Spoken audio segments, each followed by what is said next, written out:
श्रावण कृष्ण गणेश चतुर्थी व्रत कथा। गणेश भक्तों के लिए संतान आदि प्रदायक कथा।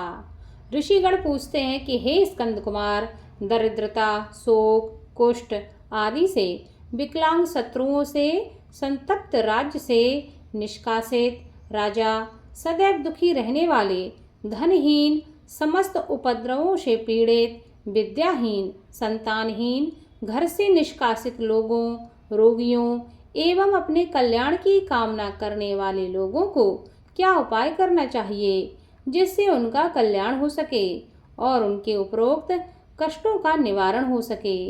यदि आप कोई उपाय जानते हो तो उसे बताएं।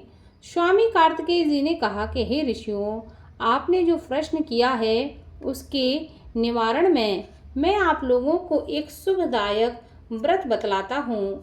उसे आप ध्यानपूर्वक सुनिए। इस व्रत को करने से पृथ्वी के समस्त प्राणी सभी संकटों से मुक्त हो जाते हैं। यह व्रतराज महापुण्यकारी एवं मानवों को सभी कार्यों में सफलता प्रदान करने वाला है। विशेषतया यदि इस व्रत को महिलाएं करें तो उन्हें संतान एवं सौभाग्य की प्राप्ति होती है। इस व्रत को धर्मराज युधिष्ठिर ने किया था। पूर्व काल में राजयुत होकर अपने भाइयों के साथ जब धर्मराज वन में चले गए थे तो उस वनवास काल में भगवान श्री कृष्ण ने उनसे कहा था। युधिष्ठिर ने भगवान श्री कृष्ण से अपने कष्टों के समानार्थ से जो प्रश्न किया था उस कथा को आप श्रवण कीजिए। युधिष्ठिर पूछते हैं कि हे पुरुषोत्तम, ऐसा कौन सा उपाय है जिससे हम वर्तमान संकटों से मुक्त हो सकें। हे गदाधर, आप तो सर्वज्ञ हैं। हम लोगों को आगे अब किसी प्रकार का कष्ट ना भुगतना पड़े, इसके लिए कृपया कर कोई उपाय बताएं। स्कंद कुमार जी कहते हैं कि जब धैर्यवान युधिष्ठिर विनम्र भाव से हाथ जोड़कर बारंबार अपने कष्टों के निवारण का उपाय भगवान से पूछने लगे तो भगवान श्री कृष्ण ने कहा। श्री कृष्ण जी कहते हैं कि हे राजन, संपूर्ण कामनाओं को पूर्ण करने वाला एक बहुत बड़ा गुप्त मंत्र है।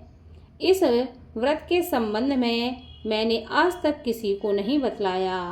हे राजन, प्राचीन काल में सतयुग की बात है कि पर्वतराज हिमाचल की सुंदर कन्या पार्वती ने शिवजी को पति रूप में प्राप्त करने के लिए गहन वन में जाकर कठोर तपस्या की, परंतु भगवान शिव प्रसन्न होकर प्रकट नहीं हुए।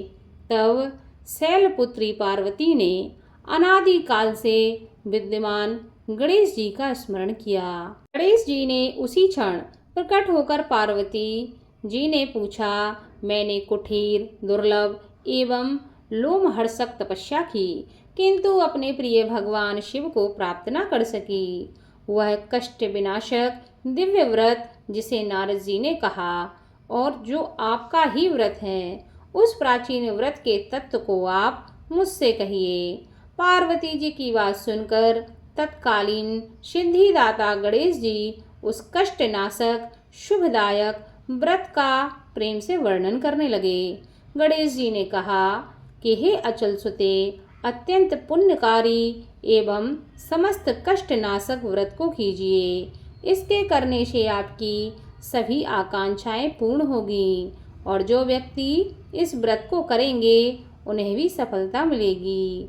हे देवेश्वरी, श्रावण के कृष्ण चतुर्थी की रात्रि में चंद्रोदय होने पर चंद्रमा का पूजन करना चाहिए। उस दिन प्रातः कृत्य से निपट कर मन में संकल्प करें, जब तक चंद्रोदय नहीं होगा मैं निराहार रहूंगी। पहले गणेश पूजन करके तभी भोजन ग्रहण करूंगी। मन में ऐसा निश्चय करना चाहिए। इसके बाद सफेद तिल के जल से स्नान करें। अपना नित्य कर्म करके सुंदर व्रत वाली सुंदर पूजन की तैयारी करें। यदि सामर्थ्य हो तो प्रतिमा स्वर्ण की मूर्ति का पूजन करें। आभाव में चांदी, अष्टधातु अथवा मिट्टी की मूर्ति की भी पूजा हो सकती है। अपनी शक्ति के अनुसार सोने चांदी तांबे अथवा मिट्टी के कलश में जल भरकर उस पर गणेश जी की प्रतिमा स्थापित करें। मूर्ति कलश पर वस्त्राच्छादन करके अष्टदल कमल की आकृति बनावें और उसी मूर्ति की स्थापना करें। तत्पश्चात षोडोपचार विधि से भक्ति पूर्वक पूजन करें।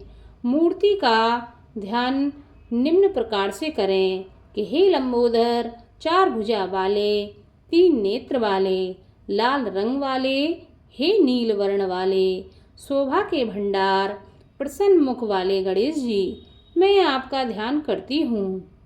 हे गजानन, मैं आपका आवाहन करती हूँ। हे विघ्नराज, आपको प्रणाम करती हूँ। यह आपका आसन है। हे लंबोदर, यह आपके लिए पाद है। हे शंकर शुभन, यह आपके लिए अर्घ है।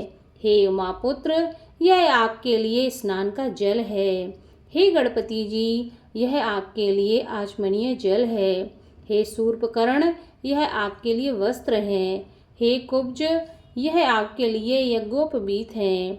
हे गणेश्वर, यह आपके लिए रोली चंदन है।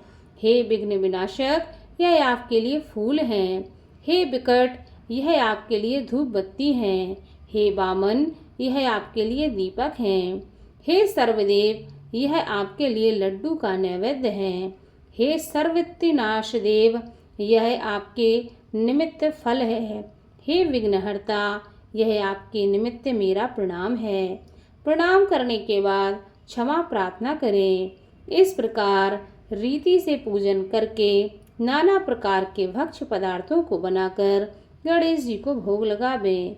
हे देवी, शुद्ध देसी घी में 15 लड्डू बनावें। सर्वप्रथम भगवान को लड्डू अर्पित करके उसमें से 5 लड्डू ब्राह्मण को दे दें। अपनी सामर्थ्य के अनुसार दक्षिणा देकर चंद्रोदय पर भक्ति भाव से अर्घ देवें। तदंतर 5 लड्डू का भोजन स्वयं ग्रहण करें। हे देवी, तुम सब तिथियों में सर्वोत्तम हो।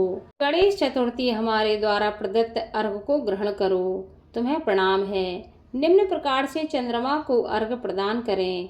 क्षीर सागर से संपन्न हे लक्ष्मी के भाई, हे निशाकर, हे रोहिणी सहित शशि, मेरे दिए हुए अर्घ को ग्रहण कीजिए। गणेश जी को इस प्रकार प्रणाम करें।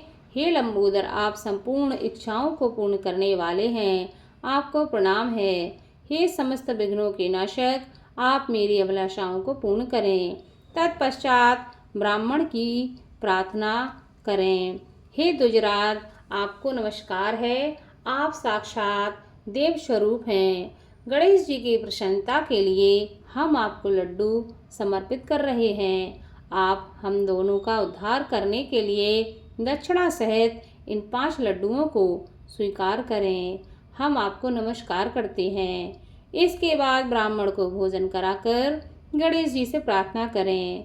यदि इन सब कार्यों को करने की शक्ति ना हो तो अपने भाई बंधुओं के साथ दही एवं पूजन से निवेदित पदार्थ का भोजन करें। प्रार्थना करके प्रतिमा का विसर्जन करें और अपने गुरु को अन्न वस्त्र आदि एवं दक्षिणा के साथ मूर्ति दे देवें। इस प्रकार से विसर्जन करें। हे देवों में श्रेष्ठ गणेश जी, आप अपने स्थान को प्रस्थान कीजिए एवं इस व्रत पूजा का फल मुझे दीजिए। हे सुमुखी, इस प्रकार जीवन भर गणेश चतुर्थी का व्रत करना चाहिए। यदि जन्म भर ना हो सके तो 21 वर्ष तक अवश्य करें। यदि इतना ना हो सके तो 1 वर्ष तक 12 महीनों के व्रत अवश्य करें। यदि इतना भी ना हो सके तो वर्ष में 1 मास तो अवश्य ही करें। श्रावण चतुर्थी व्रत इस प्रकार करना चाहिए। बोलो भगवान गणेश की जय।